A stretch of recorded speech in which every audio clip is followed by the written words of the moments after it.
So we are continuing our candidate sit-downs, and then we move back into the 35th District legislative races, and David Daggett is a guy over there, and he's running for State Representative position 2, correct? That's right. So first let's talk about you, and give us your background and why you decided to run. So first I'd like to say thank you, your audience, for being engaged and for being an informed voter. And myself and our family, well, the Daggett family has been in Western Washington here for many years, engaged in the community and many different activities since the 1800s. Great-grandpa Daggett, he was in the Civil War, was on the north, the right side. He's buried in Seattle. Grandma, she was a Rosie the Riveter. We've got like 4 generations of Boeing workers. I worked there for most of my career and retired a couple years ago.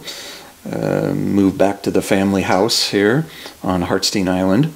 And once we got our boxes unpacked, I started thinking, well, what am I going to do to give back to the community? And so I started getting involved in politics, especially since the presidential election. And I'm the webmaster for Mason County Dems and also the 35th Legislative District. And just started really coming to a realization of what's going on nationally in politics. And so a couple things just really caught my attention nationally. When I started seeing the, the attacks. I think the attacks on our social safety net, which includes health care, probably going to see something on Social Security, and Medicaid, Medicare, maybe even vets in the future. That just got me really concerned. And then on top of that, at the same time, we see these tax cuts going into place. And when you look at it, you'll find that 83% of the benefits of those tax cuts go to the wealthy 1%. And I just don't think that that's fair. And I'm starting to see some of that filter into to Washington here as well. And so my platform is I want to protect those safety nets locally. That's all we can do as legislators. I want to implement fair taxes, and also want to see if we can do something about the local economy here, in that we've seen in our region here in Mason County, we have the highest unemployment and poverty and homeless rate in the Puget Sound, and that's just not right. So maybe we can do something about that, and maybe we need some new ideas in the district. And so that's why I'm running. Okay, I submitted some questions to yours, actually, or topics to all the candidates, so they know what we're going to talk about. And topping my list is school funding and property taxes, because everybody has seen a big uptick in their property taxes because of the McCleary decision and the funding package. Your thoughts on that situation? That's right. So that's another area that I would really like to address. So as I did a little more research, I found, and we actually went and talked with all of our representatives, and we asked them to support some Democratic proposals that would have resulted in full funding of the schools and a decrease in our property taxes. And they would have done that through implementation of a capital gains tax. And all of them said no new taxes. And I think it would have been fairer to have a capital gains tax, which really just affects the wealthy. If you look at the federal income from capital gains tax, something like 70% of the income from capital gains taxes is attributed to the 1%. So that's something that's not going to affect the average person living in Mason County. And so I think the 1% need to pay their fair share. And if there had been some reason and some negotiating, we might see a decrease in our property taxes right now. Next year, there will be a decrease, but it's just going to be temporary. And the downside of that is that there's going to be a cut to funding education. And so, for instance, in Shelton School District, we'll see a 43% reduction in school funding in maintenance and operations. And they don't know where that money is going to come from right now. I've talked with the school district, and they're concerned about it. And they said, oh, we're going to be going down to Olympia and having some meetings right now just to see if we can figure out how do we make up for that shortfall. So that's a topic that is I'm really passionate about, and I think it could have been fixed if we'd had some communications across the aisles, and if some of our representatives weren't so concerned about protecting the wealthy and not implementing this capital gains tax. And there was a few others too, that smaller taxes that would have gone into that. And some of those I don't think were really progressive, like the business and occupation tax. I don't think that would have been a good idea. But yeah, there was some solutions, and we didn't seem to come to an agreement on it.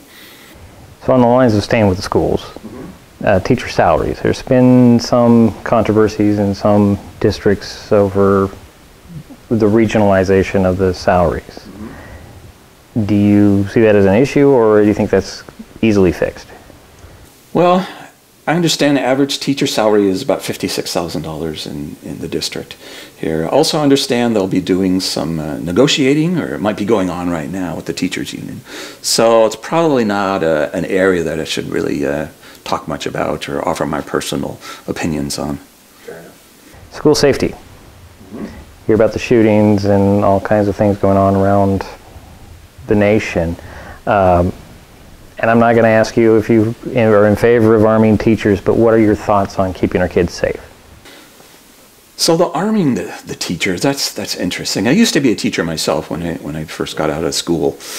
I worked for a few years at the university, and I just could not envision myself carrying a weapon into the classroom. I was there to teach. And I think a lot of other teachers feel that same way too. From a parent standpoint, if I brought my son Jensen to school and I saw his kindergarten teacher packing heat, I would feel really uncomfortable, you know? I think I'd start looking for another school, maybe do homeschooling. So I think parents wouldn't feel real comfortable with it. Teachers probably wouldn't feel real comfortable about it. I can just imagine a situation where a teacher might be confronted with a situation where they might have to use the gun, and are they going to be sitting here like this that might harm some other children? I think it's a possibility. So I would really like to do some studies to find out what is behind all of this. We've had guns around for a long time, but you haven't heard about school shootings until the last maybe 20 years or so. What's causing that? Let's address that. So any thoughts on maybe, I don't know, the way schools are constructed and for entry points? I mean, some schools, you look at Shelton High School and you can, and I've done it, I've walked right across campus and nobody seems to pay any attention to me. Although I was there for purpose, but they didn't require me to check in. They didn't require me to stop into the office and say, I'm going to visit this teacher. Right. So do you have thoughts on that? So yeah, I think that the new designs, like Pioneer School District, you have, or the new Pioneer School, you have one entrance. And so you could put a safety officer right there and screen people coming in. And if there's going to be an incident, it's going to be between the safety officer and the perpetrator right there at the front door. They're not just running all around. But you can't redesign every school either. So, so we have to keep that in mind. You mentioned in your opening that you want to do something about the economy here. How do we attract business? So one of the ways I've been thinking about, I mentioned I worked for Boeing. I was a technical fellow there. That's kind of like an engineering manager, so I managed teams of people. And one of the projects we worked on was the biofuel flight demonstration. So you probably saw about 9 years ago that Boeing flew their first airplane on biofuel. And that led to a big program that really just kind of mushroomed into trying to see if we could develop a sustainable biofuel. And part of that work, we were involved with some timber companies to see if we could take wood waste and convert that into a biofuel. And so we actually flew an airplane. Now this happened after I retired, but you know, I kind of got the ball rolling on this. And so we flew an airplane from Seattle to Washington, D.C. on a jet fuel that was made from wood waste. And wouldn't it be cool if we could have something in Shelton here that would be kind of synergistic with the mill to use some of that wood waste and turn it into a biofuel? We have just a fraction of the people working in the new mill that is automated, and so we've got a lot of labor around and people that are familiar with the timber industry and processes and so forth. And I think that would be just amazing if we could have something like that. There's a demonstration plant actually in British Columbia right now that is producing biofuel, and there's another one in South Dakota, another one in California. And so why don't we have one here in our timber town? What would it take to get that going? Well, this is a question for you. What would it take to get that? Yeah. Well, I think it would take somebody inside government to really be a champion for it. And that's one of the things I would like to be a champion for. When I was at Boeing and we first started the biofuel project, it was actually started, the idea came from Richard Branson. He owns airlines and record companies and that sort of thing over in England. And he just came out in public and said, I'm going to fly an airplane on biofuel. Didn't have any plan. How was he going to do it? But I heard it, and so I suggested it to some of our management, and they thought it was a kind of a crazy idea at first. But the more people thought about it, they thought, there might be something here. And so eventually it turned out into a big program that even the military has been for developing the fuels. And airports are using it, especially in Europe. There are 4 different airports in Europe that are using it, and airplanes are flying on it right now. So we gotta start thinking about where do we want to go here, not just so focused on what's happening right now, but what is our vision? Where are we going? Kind of on this topic, I don't think I put this in my list of questions here, but one of the other candidates asked if we could talk about environmental issues. Do you have anything particular that you'd like to see done differently when it comes to the environment? So I know water quality is a big issue here. We saw tailor fish, shellfish get closed down. What was it, last year or early this year because of some pollution, so forth. And as far as I know, they never really pinpointed where it was coming from. And so that's a huge industry in our district here, right next to the casino that's right up there. And so we need to protect that. And I would like to see us figure out what caused it to close down and fix it so that doesn't happen again. So that's one big issue. And then air quality, I think, is also something that we need to be concerned with as well. So, for instance, like this biorefinery process that I was mentioning, I know at one time we were talking about using some waste products and burning it and making electricity, and people were kind of upset about the air quality issues. So this would be completely different from that. The process that we're envisioning is a kind of an enzymatic process where these enzymes break down the wood chips, and then it creates a sugar, and then that's made into something called biobutanol, and then that can be made into all sorts of things. It probably makes more business sense to use it for making like plastics or something than burning it, but hey, you know, there's a lot of great things that can be done with that. So I've got kind of a science background, so forgive me if I get into some of the technicalities, but that might actually be good to have a little science be introduced back into government now, since science seems to be being dissed so much from the feds. Social issues such as homelessness, do you have a plan that would help reduce some of the homelessness and make it, I guess, affordable housing goes along with that? Do you have anything? Yeah. So here on the island, I'll tell you a little story. There was a person living on the island here that was essentially homeless, and several of us neighbors got together and we actually built her a little house. And that was just a couple $1,000 to build this little house for this homeless person now. And you know, little houses are getting kind of trendy. And even Habitat for Humanity, I think it was last year, I worked with them a bit.